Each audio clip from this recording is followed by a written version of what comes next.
Hello বন্ধুরা, হৃদয় bird সোসাইটির নতুন একটি ভিডিওতে আপনাদের সকলকে স্বাগত।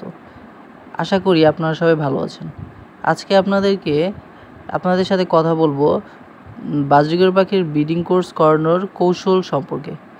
বাজরিগর পাখির ব্রিডিং কোর্স করানো খুবই গুরুত্বপূর্ণ একটি বিষয়।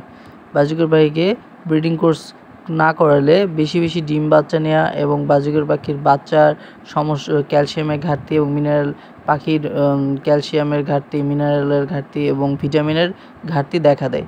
তাই বাজরিগর পাখিকে ব্রিডিং কোর্স করানো খুবই গুরুত্বপূর্ণ। বাজরিগর পাখিকে ব্রিডিং কোর্স করানোর আগে প্রথমে আমাদেরকে এদের কৃমি কোর্স করানো প্রয়োজন। পাখিকে প্রথমে লিভাবেট নামে সিরাপটি 1 লিটার পানিতে 1 ml করে 2 দিন দিতে হবে এবং ওষুধ মিশ্রিত পানিটি 5 থেকে 6 ঘন্টা পর ফেলে দিতে হবে। তারপর একইভাবে তৃতীয় দিন অ্যাভিনেক্স ওষুধটি দিতে হবে। স্ক্রিনে আপনারা দেখতে পাচ্ছেন অ্যাভিনেক্স ওষুধটি। এটি দেওয়ার কৌশল হচ্ছে 1 লিটার পানিতে 1 গ্রাম দিয়ে মিশ্রণ করে পানিটি দিতে হবে এবং ওষুধ মিশ্রিত পানিটি দেওয়ার 2 ঘন্টা পর এটি ফেলে নতুন নর্মাল সাধারণ পানি দিতে হবে।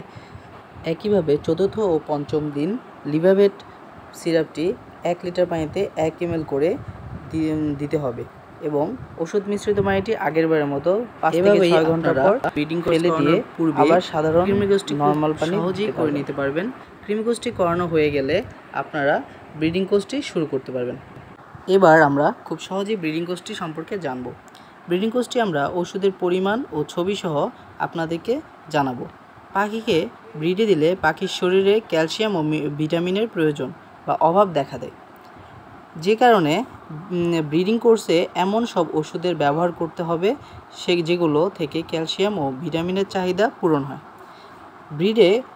ব্রিডিং কোর্স মূলত 2টি ধাপে করতে হয় এবং 3টি ওষুধের প্রয়োজন হয়। শুরুতেই আমি আপনাদেরকে প্রথম ধাপ সম্পর্কে আলোচনা করছি।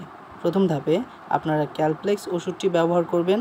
আমি এখন স্ক্রিনে আপনাদেরকে ক্যালপ্লেক্স সিরাপটির ওষুধের ছবি দিচ্ছি। এই ওষুধটি পাখির সকল প্রকার ক্যালসিয়ামের ঘাটতি পূরণ করে। ক্যালপ্লেক্স ওষুধটির ব্যবহার বিধি হচ্ছে প্রতি 2 ml 1 লিটার পানিতে মিশিয়ে 3 দিন ব্যবহার করতে হবে।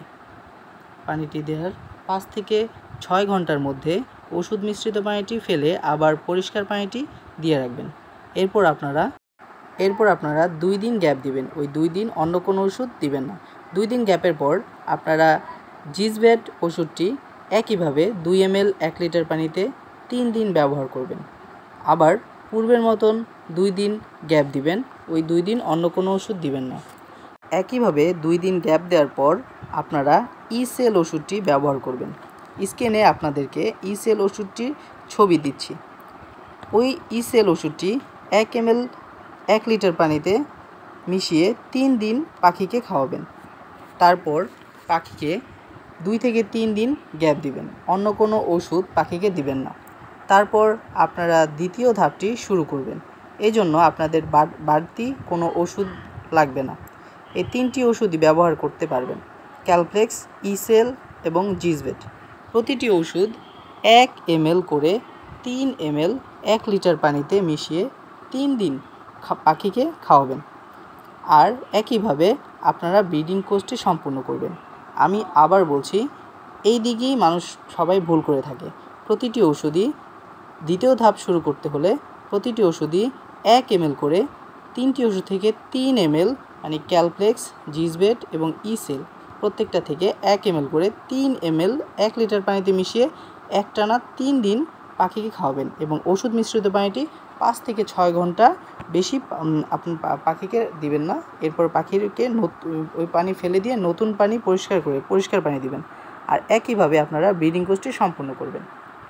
আরেকটি কথা হচ্ছে, আপনারা প্রথম ধাপটি আপনাদের পাখিকে ব্রিডে দেওয়ার আগে করবেন এবং দ্বিতীয় ধাপটি ব্রিডিংয়ে দেওয়ার পর করবেন। আর ব্রিডিং কোর্সটি করার পরে আপনাদের পাখিগুলো সুস্থ হবে, পাখিগুলো সুস্থ থাকবে, পাখির পালক ঝরবে না এবং বড় বাচ্চাগুলো সুস্থ থাকবে, বাচ্চাগুলো পালক ভালো হবে, মা পাখি বা বাবা পাখি সবগুলো পাখি সুস্থ থাকবে। আপনাদেরকে সাথে আজকে এই পর্যন্তই। ভিডিওটি যদি ভালো লাগে থাকে সাবস্ক্রাইব, লাইক এবং শেয়ার করতে ভুলবেন না। আশা করছি ভিডিওটি আপনাদেরকে খুবই কাজে লাগবে এবং বাজিগর পাখিকে এবং যে কোনো পাখিকেই ব্রিডিং কোর্স করানোর জন্য এই ভিডিওটি গুরুত্বপূর্ণ ভূমিকা পালন করবে। আপনাদেরকে যে কোনো সমস্যায় আমাকে কমেন্টস করতে ভুলবেন না। এবং আপনারা দেখতে পাচ্ছেন যে আমার রেইনবো বাজিগর পাখিটি বাচ্চা দিয়েছে, ও ব্রিডিং কোর্স করানোর পরবর্তীতেই কিন্তু বাচ্চাটি দিয়েছে। ও প্রথমবার বাচ্চা দিয়েছে, এবার 7টি ডিম দিয়েছিল। এবার প্রথমবার আপনারা দেখতে পাচ্ছেন যে ও 3টি বাচ্চা ফুটিয়েছে এবং আশা করছি যে ও 5টি থেকে 6টি ডিমই ফুটাবে এবং সবগুলো বাচ্চাই সুস্থ হবে। আপনি দেখতে পাচ্ছেন যে পাখির কোয়ালিটি, বাচ্চাগুলো মাশাআল্লাহ ভালো আছে।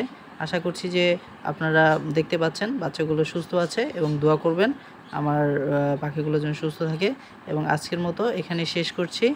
ধন্যবাদ। Thanks for watching.